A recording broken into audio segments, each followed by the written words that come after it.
qu'on peut dire, c'est que la manifestation à Paris a été importante pour les avocats et beaucoup moins importante pour les professions du soin, et il va falloir se poser la question de la mobilisation des soignants pour des manifestations nationales face à une réforme dont on sait tous qu'elle est extrêmement dangereuse pour nos professions. Pourtant, nous le disons, nous le répétons, cette réforme représente la fin de l'exercice libéral avec sa mise en place. On rappelle les points clés. On rappelle que c'est un système à points, que ce point sera déterminé voté par le Parlement, qu'il va s'inscrire dans le cadre de la loi de financement de la sécurité sociale, que sur le plan de la gouvernance, nous n'obtiendrons rien du tout. C'est l'ensemble des professions libérales qui obtiendront un seul siège à la gouvernance, autant dire qu'on ne sera absolument pas représenté, que nous ne sommes pas non plus dans la commission de financement, et donc les absents ayant toujours tort, on peut légitimement penser que cette commission de financement qui définit le financement de la réforme va largement se servir sur nos professions. S'agissant des projections, vous savez qu'on a fait étudier la réforme par l'économiste Frédéric Bizard à partir des données de l'État et des données de notre caisse de retraite, des données de la CAMF, et cela montre que, avec un prévisionnel pour 2050, les médecins en secteur 1 perdraient 33% de leurs revenus de retraite, soit 21 points de retraite, ce qui représente pour 100 000 euros une perte de 21 000 euros de pension. Pour 80 000 euros, une perte de 16 800 euros de pension. Ces chiffres-là sont solidifiés. Il ira évidemment en fonction de l'état économique du pays, mais nous y perdrons également beaucoup en pension, puisque, encore une fois, moins 33% pour les secteurs 1, moins 29% pour les secteurs 2.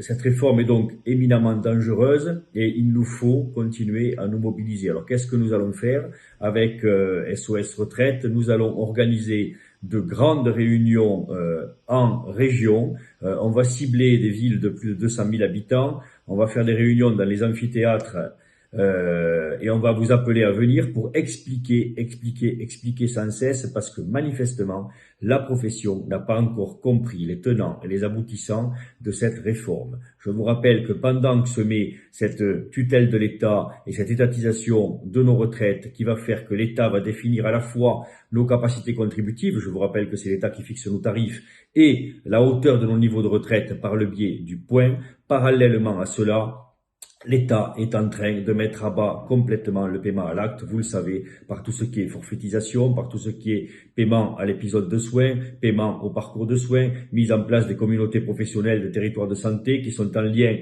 avec les groupements hospitaliers de territoire, qui vont faire que l'hôpital public va mettre la main sur la médecine de ville et va payer parcimonieusement en tout bout de ligne les professions libérales dans le cadre du parcours de soins. C'est la direction hospitalière qui aura le financement et qui le distribuera aux différents acteurs prenant en charge le patient. Et parallèlement à ça, vous avez des groupes comme Ramsay Santé pour le privé qui met la main également sur la médecine de ville et qui entend là aussi forfaitiser les médecins qui bossent pour eux ou les salariés par le biais de la sécurité sociale, coup de poignard encore une fois dans le paiement à l'acte.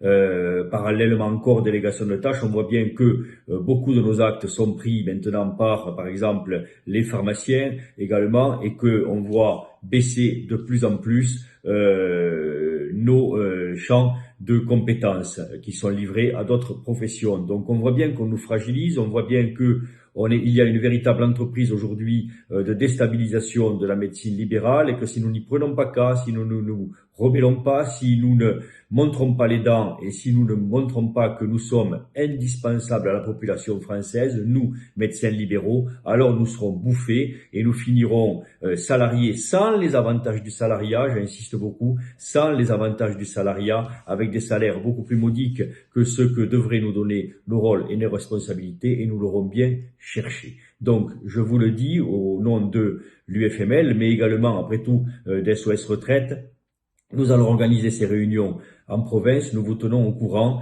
et nous espérons sur votre présence afin ensuite de regrouper tous ces territoires qui auront été renseignés et de lever un beaucoup plus grand mouvement. Il n'y a pas de loi qui ne se défasse pas. Cette loi va être basée sur des ordonnances, sur des décrets. Il n'y a pas de décret qui ne se défasse pas. Nous sommes en période électorale pour plus de 2 ans. Nous allons peser sur ces périodes électorales. Nous allons peser sur l'ensemble des partis politiques sans aucun état d'âme. J'y tiens beaucoup, sans aucun état d'âme. Nous allons aller voir les politiques.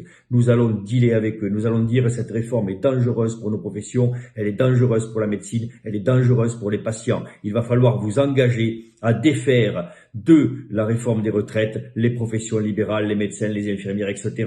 Si cette réforme tue les infirmières, les cabinets d'infirmières, les cabinets d'orthophonistes, de podologues, elle tuera aussi les médecins. Si elle tue les médecins, elle tuera aussi les infirmières. Nous sommes tous liés par une attaque qui est une attaque comme jamais nous n'en avons vécu.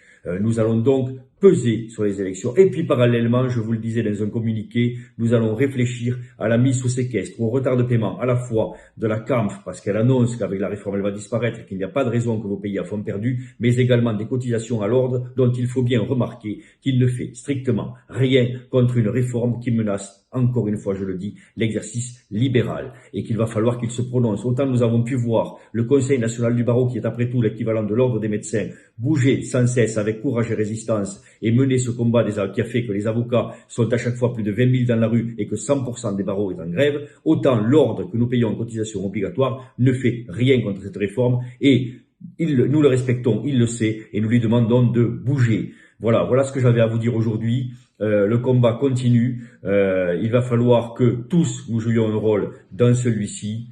Je vous salue à tous et à très bientôt.